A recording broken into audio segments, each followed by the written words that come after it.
I want you all to meet Patrick. Patrick and I spent Saturday morning together, just about 30 miles east of here. And it was raining hard here in Austin. It was muddy, and we were running together in a tough mudder. It was about 3.5 miles, and we jumped over fire, and we crawled under barbed wire, and we dug our fingers into the mud to try to climb up this wall that most folks were kind of slipping back down. And this was something I always wanted to do, but never had the opportunity because I didn't know folks that were into going outside and getting dirty on an early Saturday morning. And I think what was more interesting isn't just that I had the chance to meet Patrick 2 years ago and find that we had this in common, but to celebrate about a month ago with Patrick a milestone he never thought he'd reach, which Patrick earned an associate's degree. He's on track to earn his bachelor's in another 1.5 years. And when I met Patrick, I didn't know that he had dropped out of high school early in life. I didn't know he'd gone back late in his 20s to get his GED by taking night classes, even though he had 2 young sons at home. I didn't know he had tried community college before, but had a full life, was working more than 40 hours a week at a fast food restaurant, and said, I can't make college and my family and my job all fit together at the same time. I didn't know Patrick had given up on the opportunity ever to earn his degree. And his dream, which was to start a home for foster youth, a place where young men who'd age out of the foster care system could find support and community and belonging. And so what I'm going to share with you all today is the story of Patrick's experience in college and the story of my relationship with him and the program that me and Sarah and others have built to support his goals of earning a college degree. College demographics are a lot different now than they were 20 years ago. We know that Patrick used to be the exception on a college campus, but now he's the norm.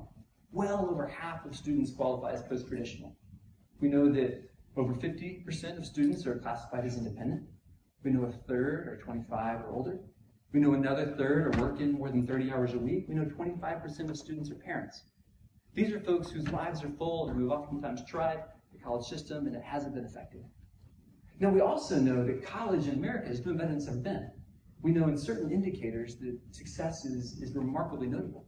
In college access, the folks that are enrolled are higher than they've ever been before. We know college attainment rates as far as degrees issued is higher than it's ever been. We know that the American institution of education is the envy of the world, but one of the reasons people used to look up to us isn't as true as it used to be. And that's particularly as an agent of social mobility. We know that historically college is one of the guaranteed pathways to move towards the middle class, and more it's becoming a bifurcation of folks who have resources and folks who don't. We know that if you're part-time student in the United States, you've got less than a 25% chance of graduating. So if you've got to work full-time and go to school, take a couple of classes at a time, your likelihood of graduating are low.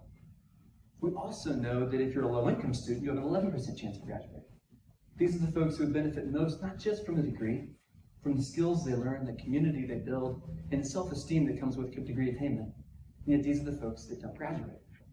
Now, there's some cool innovations that we've seen in this space, particularly for us in a field that we call competency-based education. So this is something that most of you have bumped into in different places, and there's about 600 institutions working on it.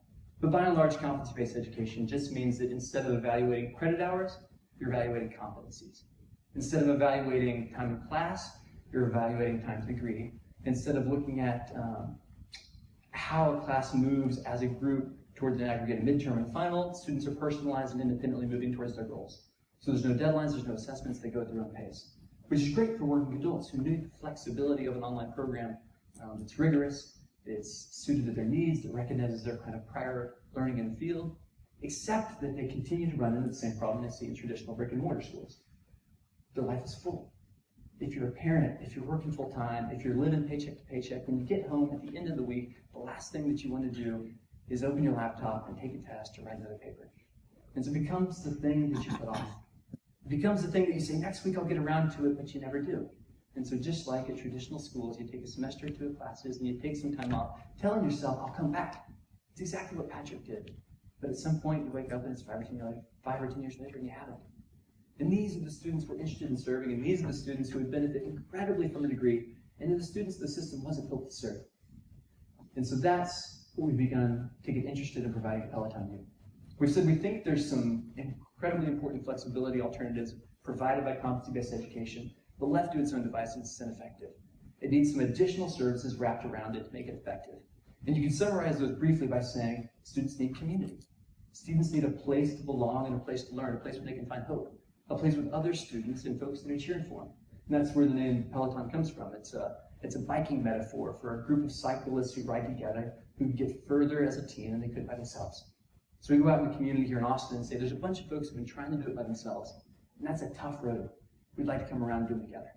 This is Sarah, who's sitting right there. She's my co-founder, a former high school principal, incredibly gifted educator, and her job is to have a cohort of students that she meets with every week individually. So Sarah kind of does three things. One, she meets with Patrick every week and she says, hey, let's think about the obstacles to your academics. What's coming up, either in your personal life or in school, that may get in the way, and how can we help? The second thing Sarah does is she really helps Patrick think about weekly milestones. She says, what's your long-term employment goals? In light of that, where's your terminal education credential fit in?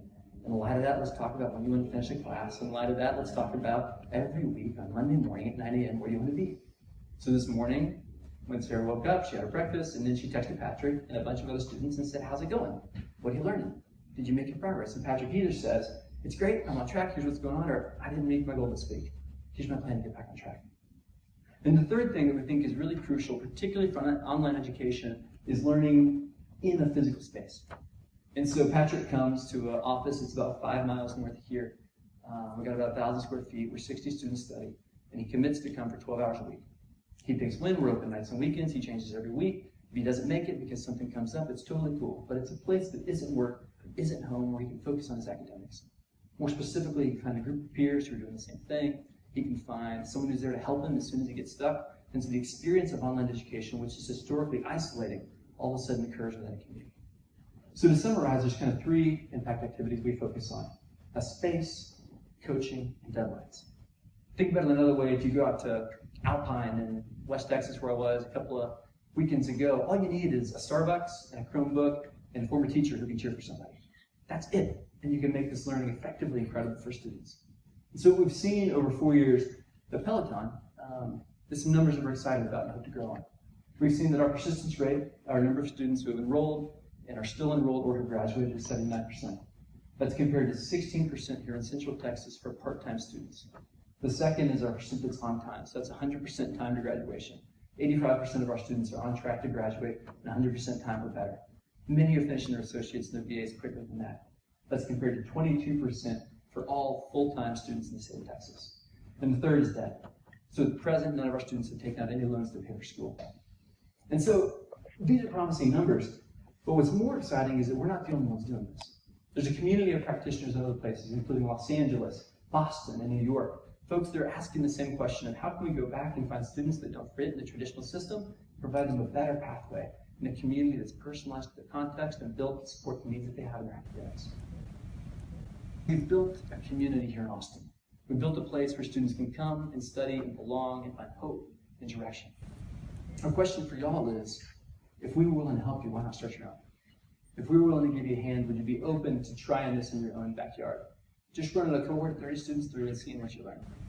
Our vision is that there's a community of practitioners around the country who are interested in those 43 million Americans who started college and haven't finished. Who are going to struggle to go back in the traditional system, but are looking for a different way to get the degree and the opportunities and the identity that provides. So if we can help you guys do that, it'd be a privilege. It'd be a help for us as we're trying to grow this space.